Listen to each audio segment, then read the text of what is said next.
국민의힘 서지영 의원님 모시겠습니다. 부산 동래구 지역구시고요. 저하고는 짝꿍입니다. 짝꿍. 짝꿍이신 서지영 의원님이 지금 등장을 하고 계십니다. 자,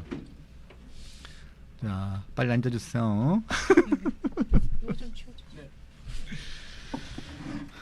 자, 서지영 의원님이 도착하셨습니다. 자, 큰 박수로 환영해 주십시오. 네, 안녕하세요. 네, 안녕하십니까. 네, 안녕하십니까. 네. 네. 자, 이 가장 관심이 있는 지역이 요즘은 뭐 다 관심 있는 지역으로 지금 됐어요. 네. 됐는데 결국 그래도 가장 관심이 있는 지역이 보면 서울, 부산, 그리고 충남이 요즘에 좀 네, 핫해졌습니다. 네, 아주 뜨거워졌죠. 네. MBC 때문에 대전 MBC 하고 선관위 때문에 자, 우리 서지영 의원님은 부산시장 후보 선대위 수석 대변인을 맡고 계시고 계속 브리핑을 하시면서 지금 모든 네. 정세 판단 다 하시는데 지난번 오실 때는 전재수 후보에 대한 얘기를 했는데 그때 못하신 얘기들이 있을 수도 있는데 그 이후에 보좌진 갑질 문제가 터졌어요. 네, 뭐 계속 꼬리에 꼬리를 물고 전재수 후보의 그 감춰진 그 인격에 대한 얘기들이 계속 흘러나오고 있어요. 네, 네. 사실 뭐 우리 전재수 후보에 대해서 그냥 굉장히 사람 좋은 사람이다. 그리고 지역에서 굉장히 뭐 열심히 그 하셔가지고 지역에서 굉장히 많은 분들이 따뜻하게 생각하시는 분으로 알려져 있었습니다. 네. 그랬는데 이번에 그 부산시장 후보로 등판을 하시면서 놀라운 일들이 계속 연일 터져 나오고 있죠. 그렇죠. 예, 뭐 천정궁까지 가셔가지고 뭐 통일교와의 뭐 여러 가지 관련설들, 그다음에 네. 뭐 불법 자금을 받았다는 의혹, 그다음에 뭐 그 전혀 명품 시계 근처도 안 갈 것 같은 분이었는데 네. 본인 뭐 시계 안 찬다고 그런 얘기 하셨는데 고가의 명품 시계들 이름만 들어도 후들들한 그런 명품 시계들 뭐 2점을 받았다는 의혹. 네. 그런데 이런 받았다는 의혹들이 전부 다 그 뭐 공소시효가 소멸됐다라는 이유로 공소권 없음이 처리가 됐죠. 그래서 깜짝 놀랐죠. 전재수 후보에 대해서. 그렇죠. 그런 사람으로 안 봤는데 이게 뭐지? 이렇게 하면서 이제 전재수 후보의 본 모습이 무엇인가에 대한 의혹을 이제 부산 시민들이 가지기 시작을 했어요. 궁금한 거죠. 그렇죠. 그리고 그것에 대해서 현 정권에서 누가 봐도 노골적으로 야당은 뭐 하나 이렇게 꼬투리만 잡히면 전부 다 그 재판받고 뭐 전부 다 구속되고 그런 상황인데 뭐 여권 후보들은 뭐 전부 다 무혐의 처리된다든지 뭐 공소시효가 뭐 더 소멸됐다든지 사실은 납득하기 어려운 형태의 수사를 보여줬기 때문에 그 자체에 대한 후보에 대한 굉장한 의혹에 의해서 이 정권 차원의 여당 후보 보호하려는 그런 모습으로 이제 보이면서 굉장히 이제 전체적인 분위기가 약간 변하기 시작을 했었죠. 네. 그런데 이제는 전재수 후보님의 아주 개인적인 보좌 직원이 사실 연일 지금 폭로를 하고 있습니다. 네. 정모 씨라는 분께서. 네네네. 그런데 이 폭로의 내용들이 아주 구체적이고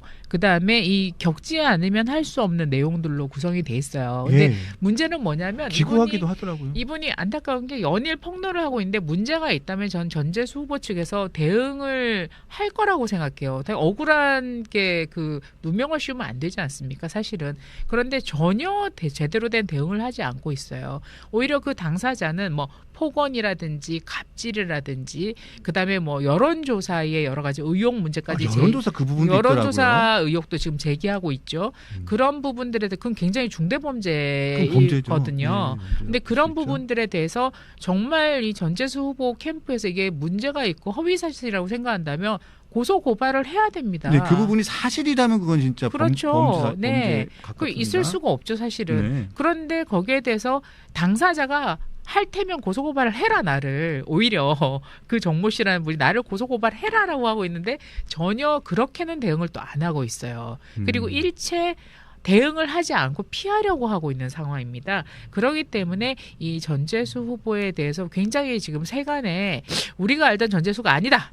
라는 분위기가 굉장히 급격하게 확산되고 있는 상황입니다. 자, 그래서 이 보좌진 전 보좌진이죠. 전 보좌진에 대해서 전 후보의 최측근인 모 씨가 청와대 민정까지 들먹이면서 말 조심하라 이렇게 얘기를 했다는 의혹도 제기됐고 이거 권력기관을 이용해가지고 입막음한다는 겁박한 행위라는 거잖아요. 이게 굉장히 위험한 얘기인 게요. 뭐냐면 당시에는 그 전재수 후보가 그 소위 말하는 이제 문재인 대통령 가장 가까운 뭐 측근 그룹에 속했지 않았습니까? 그쵸. 그런데 그 정권 초에 민정에서 뭐 이런 감찰을 해서 이런 얘기들이 있었다. 그러니까 뭐 조심해라. 이런 식으로 얘기한다는 것은 이게 사실이면 굉장히 권력이 강한 시절에 권력을 동원한 민간인 사찰에 해당되는 거예요. 있을 수가 없습니다.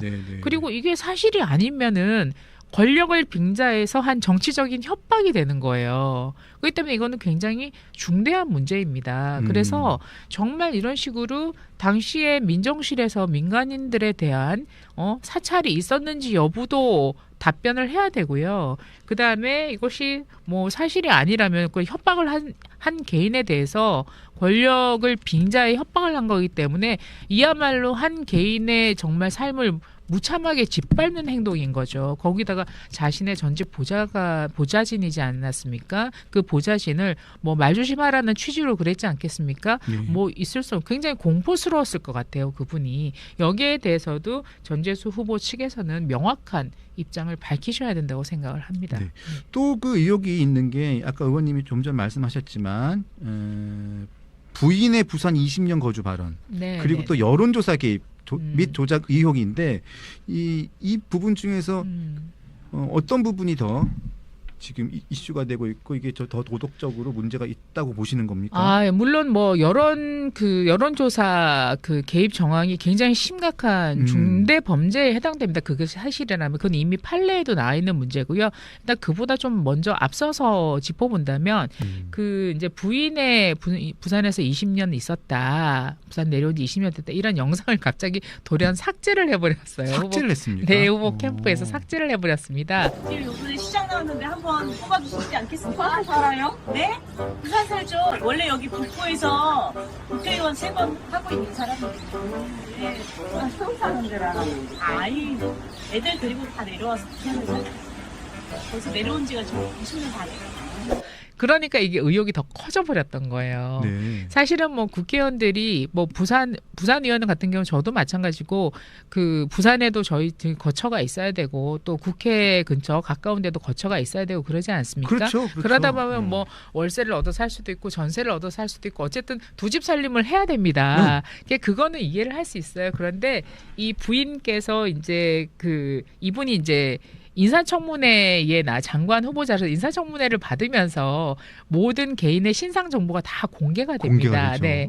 그때 이것이 나온 거예요. 사실 알게 된 거예요. 그래서 그 부인이 2020년 4월에는 영등포구에 주소지를 가지고 있다가 2025년인가요? 4월 2일인가 부산 북구에 주소지를 옮겼습니다. 그러다가 2025년 4월 30일에는 서울 마포구로 주소지를 옮긴 것으로 보이고 있습니다. 뭐 이게 구체적인 날짜가 제가 맞는지는 뭐 정확하지는 않습니다만은 그래서 이제 그 박경준 캠프에서 이렇게 그 릴리스한 내용들을 보면 아마 부산에서 한 28일 거주했다 이런 얘기들이 나옵니다. 28일. 물론 그 뭐 본인도 전세도 얻어야 되고 만약에 월세도 얻어야 된다면 전세권이나 임차권 문제 때문에 주소지를 옮기는 뭐 가족들이 옮기는 일은 있을 수가 있겠죠. 그러나 이렇게 부산에서 20년 거주했다 이렇게 말씀을 하시는 거는 이제 좀 어폐가 있는 것이고요. 그리고 또 이렇게 너무 짧은 기간 주소지를 이렇게 계속 옮기는 것도 좀 이상한 대목입니다. 사실은 좀 설명이 좀 잘 안 되고 조금 이해하기는 어려운 대목이죠. 그래서 뭐 한간에서는 이런 얘기들이 흘러나오니까 이 전재수 후보의 부인 되시는 분께서는 과연 이번 부산시장 선거권이나 있냐 이런 얘기들도 나오고 있습니다. 아마 그런 조치는 뭐 하셨겠죠? 했겠죠. 네, 하셨을 것으로 봅니다. 그런데 그것의 여부는 전혀 어떠한 답도 하지 않고 있기 때문에 지금 잘 모르는 상황이죠. 불과 뭐 1년 전 얘기니까요. 그래서 이런 부분들이 굉장히 의구심을 가지고 있다라는 것이고요. 그래서 뭐 설명을 하지 못하고 영상까지 삭제하고 있으니까 뭔가 캥기는 게 있는 것이 아니냐라는 생각들을 가지고 있는 겁니다. 전재수 후보 측은 선대위 측은 이 여러 가지 두세 가지 네 가지 이 의혹에 대해서 책임을 묻겠다. 응당하는 책임을 묻겠다. 라고 얘기하면서 일방적인 주장으로 네거티브를 일삼는 게 유감스럽다. 지속해서 사실관계 확인이 안 된 사안들을 제기할 때는 응당한 책임을 물을 것이라고 했는데 기사를 제가 많이 찾아보았습니다. 많이 찾아봤는데 제가 못 찾은 기사가 있을 수도 있어서 또 찾으면 다시 한번 말씀을 드리겠지만 이 제기된 사안에 대해서 구체적으로 얘기를 반박을 하시는 부분은 조금 찾아보기가 어렵네요. 그렇죠. 그러니까 책임을 묻겠다라고 하기 전에 본인이 정확하게 설명을 하시면 됩니다. 설명과 해명을 하지 않는 상태에서 책임만 묻겠다라고 윽박지르는 것은 그 부산시장 후보자의 자세가 아니죠. 저는 이제 이렇게 여러 가지 의혹이 쏟아져 나오는 걸 보니 과연 부산을 이끌 수 있는 능력과 자격이 있는가에 대한 의혹이 지금 굉장히 많이 일어나고 있습니다. 뭐 하나 제대로 설명이 되는 게 없어요. 그래서 제대로 설명을 하셔야 된다. 그러지 않고는 부산시장의 기본적인 도덕적 자질, 그다음에 행정적 능력, 설명도 하지 못하는 그런 후보에게 부산을 맡길 수 없다는 여론은 더욱더 거침없이 확산될 것으로 보입니다. 네.